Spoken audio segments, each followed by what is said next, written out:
Hi every one, இன்றைக்கி நம்ம என்ன வீடியோ பார்க்க போகிறோம்னு பார்த்தீங்கன்னா கிராஸ் பாக்ஸ் செயின் ஸ்டிச் தான் பார்க்க போகிறோம். ஆல்ரெடி பார்த்தீங்கன்னா பாக்ஸ் செயின் ஸ்டிச் எப்படி போடுறதுன்னு சொல்லிட்டு வீடியோ அப்லோட் பண்ணியிருக்கேன், செக் பண்ணி பாருங்கள். அது வந்து பார்த்திங்கன்னா நான் சில்க் த்ரெட்டில் ட்ரை பண்ணியிருப்பேன். இப்போ நம்ம ஜரி த்ரெட்டில் போட போகிறோம். ஆல்ரெடி ஒரு லைன் ட்ரா பண்ணியிருக்கேன் பார்த்தீங்களா, அது பக்கத்தில் இன்னொரு லைன் ட்ரா பண்ணிவிட்டு கீழே டவுன் சைட்லேருந்து த்ரெட் எடுத்துக்கிட்டு க்ராஸாக மேலே இருக்குது பார்த்தீங்களா, அந்த லைனில் ஒரு ஸ்டிச் கொடுத்துட்டு அப்படியே ஒரு பாக்ஸ் மாதிரி போட்டுக்கோங்க. அதே மாதிரி அகெயின் திரும்ப ஒரு க்ராஸாக ஒரு ஸ்டிச், அகெயின் திரும்ப ரைட் ஹேண்ட் சைடில் ஒரு ஸ்டிச், திரும்ப க்ராஸ். இதே மாதிரி தான் நம்ம கண்டினியூவாக போட்டுட்டு வர போகிறோம். இந்த ஸ்டிச்சில் எந்த பக்கமுமே நம்ம லாக் போட போகிறது கிடையாது. நம்ம பார்த்திங்கன்னா அப்படியே நம்ம நீடலில் அந்த கீழே இருக்குது பார்த்திங்களா த்ரெட்டு, அதை வச்சு டைட்டாக பிடிச்சி இழுத்து ஆப்போசிட் சைடில் பேலன்ஸாக அந்த கீழே இருக்குது பார்த்திங்களா அந்த த்ரெட்டும் அந்த மேலே இருக்க நீடலும் வச்சு தான் நம்ம பேலன்ஸ் பண்ணி போட போகிறோம். அதை நீங்கள் கொஞ்சம் ஸ்ட்ராங்காக பிடிச்சிங்க அப்படின்னாலே அது ஆட்டோமேட்டிக்காக உங்களுக்கு அந்த ஷேப் ப்ராப்பராக வரும்.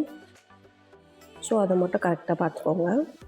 இப்போது எண்டு நாட் போட்டுக்கலாம்.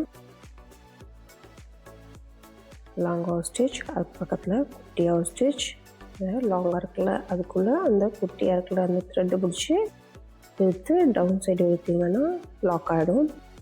இப்போது ஃபர்ஸ்ட் நம்ம கீழேருந்து ஸ்டார்ட் பண்ணோம் பார்த்தீங்களா, இப்போது இந்த க்ராஸ் இது மேலேருந்து நம்ம ஸ்டார்ட் பண்ண போகிறோம்.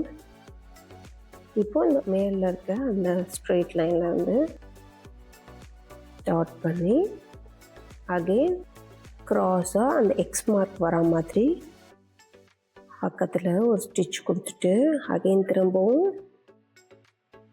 ஒரு ஸ்டிச், திரும்ப அந்த எக்ஸ் மார்க் வரா மாதிரி ஒரு ஸ்டிச்சு, அகெயின் ரைட் ஹேண்ட் சைடில் ஒரு ஸ்டிச், எந்த வித லாக்கும் இல்லாமல் நம்ம ஸ்ட்ரெயிட்டாக அப்படியே நம்ம ஸ்டிச் பண்ணிட்டு வரோம். ரொம்ப ஈஸி, ட்ரை பண்ணி பாருங்கள். டவுட் இருந்துச்சுன்னா கமெண்ட் பாக்ஸில் கமெண்ட் பண்ணுங்கள். இப்போது எண்டு சைடு வந்தோடனே எண்டு நாட் போட்டுக்கலாம். எப்பவும் போல் எண்டு நாட் போட்டு க்ளோஸ் பண்ணிக்கலாம். இதுக்கே டிஃப்ரென்ஸ் தெரியும் பார்த்தீங்கன்னாலே. ரொம்ப ஈஸி, ட்ரை பண்ணுங்கள்.